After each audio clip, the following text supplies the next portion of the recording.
Hello, and welcome to the Table and Well podcast. I'm Tennyson. And I'm Janelle. Thank you for joining us as we discuss topics and give practical tools that help you live, grow, and be in healthy, joy-filled relationship with God, yourself, and others. For more information and resources, or if you're looking for coaching, connection, and community, please visit tableandwellco.com. We hope you enjoy this podcast.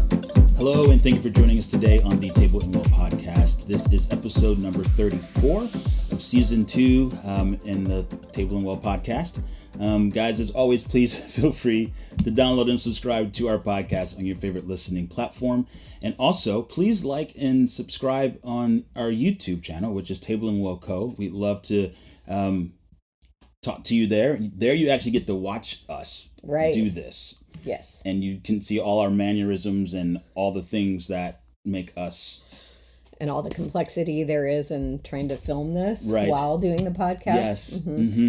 Audio podcasting is 10 times easier than video podcasting, for sure. Easier. Yeah. But for you, we're doing video podcasting. Just for you. Just for you, whoever you might be. Yes. So we are in the series with which is a book written by Skye Jethani, and we are. This is the fourth part of this podcast. So the first one that we talked about, it's kind of the overview. The second one we talked about life under God. Mm-hmm. The third one was about life over God. Right. And if you haven't listened to those, I really encourage you to go back and listen to those.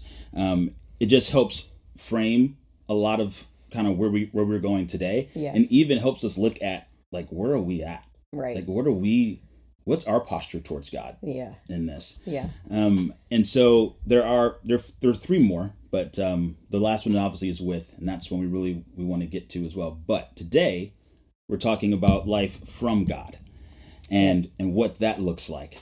And so what I want to do, I just want to set up a little bit and read the definition of. According to Skye Jethani, I said his name wrong. No, you did it. Did it? I said it right? Yeah. Good, because I thought I messed it up. Anyway. Skye Jethani and how he describes this posture of life from God. So he says that God exists to supply what we need or desire. Receiving God's gifts is the entirety of our relationship with Him, kind of like a genie in a bottle. Mm-hmm. To grant what we want. Yeah. Basically, God gives. Yep. And we receive. Yeah. And the fear at the core of this is not having what we think God wants us to have. Yeah. So our entire posture toward God is that He is the one who gives us all the things that we want. Yes. And we adamantly hold to this belief that God is good. Yes. He is a good God. Absolutely. A good Father who does give His children good gifts. Absolutely. We believe that. Yep. However, all this conversation is to challenge when we take concepts like that, that our Father is a good gift giver. Yeah. And then we turn that into the basis or the core of our relationship with Him, as if that's all He is, or that's the only thing that matters, or everything that our beliefs are based on. Because often in any one of these postures, when they are not with, when there's no with involved, then we begin to fall apart when pain occurs. Yeah, absolutely. And it's not that in any of these conversations that we should not be asking God for good gifts, because He is a good gift giver. Yep. It's just that it should never be with the absence of Him. Yeah. And the withness of Him, of even Jesus in the garden modeled this for us. May this cup pass from me. Yeah. But nevertheless, not my will, but your will be done. Right? Like if we believe that God is only a from God and only gives us the things that we want, and that's all that matters, and that they're all good, then how do we explain Jesus going to the cross? Right. Or how do we explain when? Or the answer to His prayer. Right. Right? Yeah. Or when things don't go our way. Right. Just, personally thinking about that way, it's like, where do we land? Where do we have to fall back on? Right. If everything we're doing in our posture and our mentality is, well, God, you give me the gifts. And even to the point where sometimes when you get so far into this, we didn't talk about this before, but your value and your worth actually can be connected to it can be how much you get from God. That's the way he shows that he loves me, is by what he gives me. Right, yeah. And if he's not giving me good things, then clearly he doesn't love me. Right. And you can see how quickly we trip into all of that, how fast it all unravels. Yeah. And I think the challenge continues to be like, oh, but that sounds so terrible to say, because there's so much pain there when we've asked the Lord for things and we don't get them. Yeah. And the invitation here is to check against, like, is that because that's really all I believe his job is, or who he's supposed to be to me, that is the sum of who he is? Then the pain is 10 times more. Yeah. And what we're not trying to do is minimize the pain that's involved here. Yeah. What we're trying to do is maybe create an invitation to look at, is part of the pain behind asking and not receiving built on the belief that I believe that's the sum of who God is. Right. And like we've said before, living in part, like Janelle even said it earlier, you said it earlier about like living quote unquote under with those, the doing the thing, living over, following the principles, living from God giving us good gifts. In and of itself, those things are beautiful. Right. And the Lord honors those things, and he wants to give us good gifts. He is a good father. That's part of who he is. But, again, we can't emphasize enough, when we start doing these things without him, right, that's where everything starts to fall apart. Right. For us. Right. So we wanted to build this conversation around a meaty quote from the book and I'm going to read it here and then we'll go from there. All right.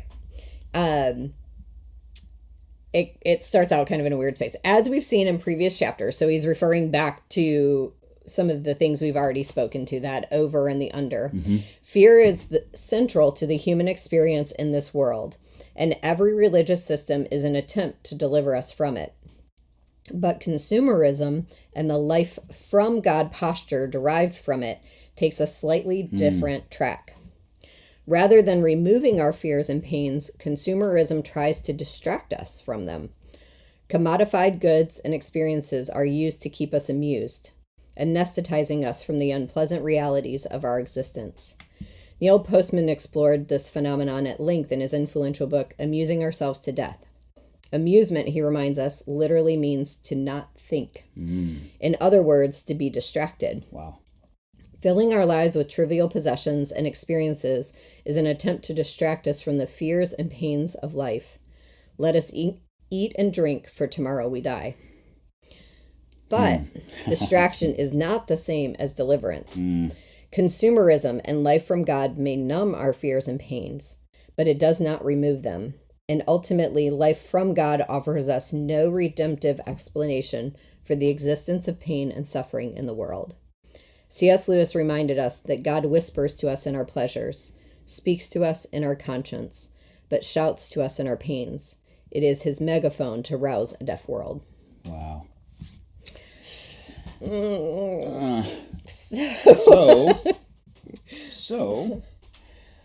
So I think there's jolly two. Good time.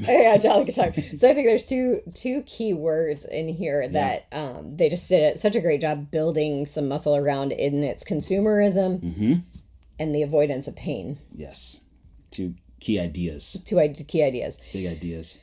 And as he was talking about, a lot of what we do inside of religion or religious constructs, belief systems is avoid pain. That's our attempt, is to avoid pain. Yeah. None of us want to be in pain. Right. That is reality. We want this world to be heaven, and it's not. It's not. We live in a broken, fallen world, full of humanity, full of the brokenness of humanity. God is good. Yes. And this world is broke. Yeah. And so true. And so the tension that we live in, that we're trying to mitigate, is that. Yeah. So this from God stance says, well, God's good and he gives me good gifts, so life is good and my life is always good. Right. And that's it. That's done, right? Yep. And anytime I experience pain, then something isn't right. Something isn't happening right. Either God's not showing up like he should, or I'm not in the right circumstance because I should only be in a good situation. Or that idea of, God's not happy with me. Right. And I've got to do something that goes back, to some of the other stances or maybe postures, forward, depending on where you lean. But where you back yourself out of, well, you were never there, the with God piece. Right. Because you don't have a place to go. Right. There's no place to go. There's no other place to go. Yeah. Right. And you forget like why we actually need God. Right. Because we think we need him just to get. Right. But that's not actually why we need him. No, he sent Emmanuel to be with us. Yeah. To be with, out of all the things that we see through the Old Testament, all the attempts to make right the fallenness of humanity, the only thing that has brought redemptive power is the withness of God. Yeah. And yet we still go back and try to use all these other substitutes to create the same redemptive power, and it doesn't work. Yeah. There will be pain in this world, and I think that C.S. Lewis's quote is just like, oof. Yeah. Some people would say, well, if God shouts to us in our pains, the other flip side of that is, well, then he causes them. And he creates pain for us to teach us things. And there's other postures like that too, right? And that's not what we're saying here. No. What we're saying here is that pain is actually a huge gift to us. And we've talked about this in previous podcasts of shame is actually a gift to us. Yeah. Healthy shame. Healthy shame, yes. Because the pain, feeling of, yes. Right. Because pain is what causes us to change. It's actually the gift inside of our bodies that says, don't do that again. Yeah. Or something's not right here. Yeah. Right? Like that's the other option discussed is how we describe that. But this, like, hey, pay attention. Pay attention. Something may need to be shifted here. Yeah. Something's not giving you life. And so and it's causing you pain. So what needs to change? Whether that's like a toddler putting their hand on a hot stove. Let's break it all the way down. Like let's simple stuff. Let's not even get into all the life things that we deal with as adults right now. But like you're just saying, simply like when a toddler puts his hand on a stove, right? That's not on. There's pain there. That's not on. That is on. That is on. Yeah. Yes. There's pain because you get burnt, right? The fact that we have nerve receptors in our hands allows us to learn what's damaging to us. Yes. The Lord could have created us without nerve endings. Right. We would lose pleasure, though, too, in that, right? Yes, we would. It's like nerves give us the ability to identify both pleasure and pain. And so, again, like you were saying earlier, the pain, anytime that there's pain, it's really the only thing that our brain recognizes when it's time to have some transformative actions happen is because it's registering pain. Right. It's registering like, oh, that did not feel good. Right. And so this whole life from God posture is yet one more attempt to avoid pain. Yeah. But it's being done through consumerism. And this thought that if I just have all my pleasures surrounding me, my comfort and pleasures, and if that becomes the sum of my life, if I can fill all my time and space with that. Yeah. All the things I like and enjoy, and if I build my idea of God around him meeting all the things I like and enjoy, then I am living in the fullness of God, Right, because he's showing me his love, and I'm his favorite because he's giving me all the things that I desire. Right, and we see the prosperity gospel kind of be the pendulum swing of this, the wide side of life is only ever blessed. Every day should only ever be blessed because you're a child of God. Right. And what we're not saying... And every day is blessed. Yeah, and every day is blessed, right. It doesn't mean every day comes with... Right. Maybe absent of pain, right? Yes. And what we're not saying is the pendulum swing of the other side of some postures where it's like, well, every day should be filled with suffering and pain and poverty, because if they're not, then you're not really sacrificing and laying your life down for the Lord and and blah, blah, blah. It's so funny how us as humans, like those two statements, saying those out loud, we're like, oh, we really do this. I know. what we're encouraging here in this whole conversation, I think what Sky was encouraging as well, is like, hey, there's actually this middle road of life will have pleasure. Yes. And blessing and abundance. And there will be times of lack and suffering and hardship and pain. Yeah. Because we live in a broken world, there is both. Heaven breaks through, goodness exists, and pain exists, and suffering exists both at the same time in this space.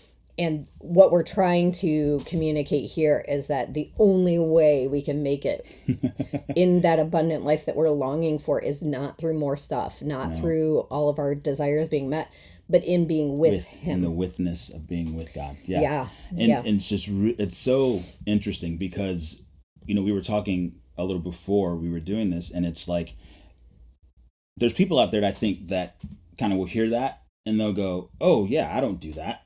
Like that's not where I sit. Like I know that, like, that's not, I know God's not genie in the bottle, I'm with Him in that, and I do that. And I think that's great. But I think one thing that we tend to do more often than not, and that I don't think we know we're actually doing, is that we can approach the church, the institution of church, living from church.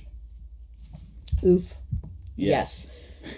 As a consumer. Right. Yeah. Yeah. And this is so interesting. We started chatting about this and we're like, oh wow, this has really become the posture that we have toward the church as much as it is God. And part of that is because we make the church God and God the church. Yeah. We won't have a fullness of conversation in that today. But I think, like you said, this is where we found ourselves. Yeah. But we really believe, we've come to the space of believing in church culture that the church exists to meet our needs, to fulfill our desires. Yeah. We go to churches because we like the worship, and the worship is the style we like. We have a children's church that we like. They preach the time that we want. They preach on subjects that are fulfilling to us. Yes. And part of that is, we're willing to stay curious and ask the question of have we turned the entire church system into just a consumerism based idea anyway? Like where is the fullness of that? What does the fullness of church look like? And we're not going to go into that today, but even just in this, like, wow, we really have kind of built it into this consumer driven piece, both because we, like, where we started off, where we said God gives, we receive. Yeah. It's like the church gives and we receive. Yeah, we go to church because, like you said, I like the worship. It's giving worship. As a great children's ministry, so I'm going to put my kids in children's ministry in the kids' church, and I'm going to sit and receive, and my kids are going to receive from the church, and the teacher I have is great, and my kids are learning so much. But the moment that it gets a little uncomfortable or something happens, there's pain, right? Whether the worship leader leaves, or you get a new whatever, or this happens, or it begins to cost you something. That's what I was going to say. That was the next one. Yeah, or it costs you something. And that could look like, oh, now I have to volunteer in the nursery once a month, and I really didn't want to do that. I liked going to service four times a month, and now I have to give up one of those. It could be that. It could just be that, oh, I have to put some skin in this game of what it looks like, because what church should be is, how do we do life together? Yeah. Right? How do we serve the Lord together? How do we learn about the Lord together? How do we worship Him together? Not how do I come and get what I want from you. Yeah. And we've talked about this time and time again, although I don't think we've ever talked about it on the podcast, is the concept of one another. Have we talked about it? I don't think we have. Not here, no. But in the Bible, there's 52 one anoters, and it's one another is stated many more times than that, but there's 52 concepts that we're commanded to XYZ one another. Love one another is the one that goes over and over and over again. Serve one another, care for one another, provide for one another. And we inside the consumer driven church, we have shifted this to where we're like, well, we tithe and we pay the pastor. And so now the pastor is Mr. One Another. Yes. Right? Like, yes. Oh, Susie's sick in the hospital. Guess who has to go to the hospital or should go to the hospital? Well, it's the pastor. The pastor should go to the hospital because Susie's sick and it's the pastor's job. Right. Again, from that consumerism driven thing of, well, I don't have time. I don't have whatever, the spiritual gifts to go to the hospital and visit Susie. Oof. It's crazy because we have as people that attend church, as I heard someone say that they were just a layperson. It's like I'm not paid staff. Right. So it's like as if that's, what does that mean? Right. What does that even mean? Does that mean in ministry that you're just like, you're not as special as? Right. Does that mean that you're not one anothering, or it's not your job to one another, which that's not even language we use anywhere inside of or outside of the church. Right. Yeah. But it's stuff we've talked about quite a bit. What does that even mean? But how do we flip this script on consumerism and how it is so present both in the way that we relate to God and in the way that we relate to the church? Yeah. I don't know that we're going to give clear answers today, but I think this is such an important conversation that needs to be had within our community circles, within ourselves, within our families, of how often are we going with a consumer mindset of I'm just going to go and receive and I don't have to give anything to this. It's, even in my relationship with God, I'm just on the receiving end. I don't have to spend time with him. I don't have to ask him what he thinks about my life, what he might want for me. Yeah. I'm just on the receiving end. He just gives me blessings. Right. I ask and he gives. Maybe I don't even have to ask, right? Right. It's just, it's so interesting. It's like, what would life look like to do life with God? Mm-hmm. And we'll talk about that when we get into that space, but it's just that idea. And what would life look like if we walked into our organized church, traditional church service with the idea of, what does it look like for me to actually run this race with? Yeah, do life with these people. Yeah, worship God with these people, not on a consumerized standpoint. Yeah, that's a really great and important question. What would that look like? Right. And what's so interesting about it, and we started this conversation in the car on Sunday, and I'm not going to go all the way there. We talk about some really interesting things in our car. But this idea of even like, do we tithe as if it's our payment to receive, like to justify what we expect to receive? Like, well, I tithe, and in exchange for that tithe, I expect the building to be beautiful, and I expect the carpets to be cleaned, and I expect my kids to have snacks in the nursery. And it's like, we have turned it into this weirdo consumerism driven thought process of like, my skin in the game is actually a transaction, and it's not, and it's a transaction that was never meant to be a transaction. Right. Like, tithing was never about, I give my 10% so that I can get back. Yes. Which is sacrilegious probably to most people for me to say that, because it's like, well, the verse, pressed down, shaken together, and running over. Like, I can't tell you how many thousands of times I've heard that about, you give your tithe and then God will give back. To get. And it comes right from this, like life from God looks like, and it can kind of fall into some of the other stances too, but like, this is my part and then I get back. And we're doing that inside of the church in the same way. Same way. And it's again, like, there's this, we equate church equals God. Mm-hmm. And so it's not a far slide if that is our mentality with the church. Mm-hmm.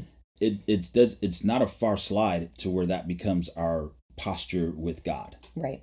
Is, well, God, you are there to bless me. Like we talk about this, all those things. It's, I need this, you need to give it to me. Mm-hmm. I expect this. And if this doesn't happen, then something's wrong. Right. And we move back into that space of with God, that space of living from God as well, because it's not that far of a slide. Right. If that is how we approach, and if that's how we approach God, then it's definitely not that far of a slide to how we would approach an organized church or Christian church that we would go to. Right. And vice versa. And vice versa, yep. Like if that's how we're approaching the church, then it's not a very far slide to realize that we're likely doing that with God as well. And what's interesting about this is that we could say in the same conversation, well, I don't consume because I actually spend a lot of time volunteering in the church and serving the church, and I'm passionate about the mission of our church, and I'm giving hours and hours to that. And I may be the one who's volunteering 4 days a week in the nursery and or 4 days a month in the nursery. Yeah. And that leads into our next conversation, which is life for God, in this idea of, and it could very easily trip into life for the church, where it's this idea of, because I'm on mission, because I am serving at a exponential capacity, there's another expectation at play in that life for God stance. And so we'll talk about that in the next podcast. You've been listening to the Table and Well podcast. New episodes stream every Tuesday. To begin your journey to relational health, go to tableandwell.org/IRH to join our Intro to Relational Health lab. This is our free 4-week mini course where you will learn skills and practices that will transform the way you engage with relationships. So for more information or resources, go to tableandwell.org.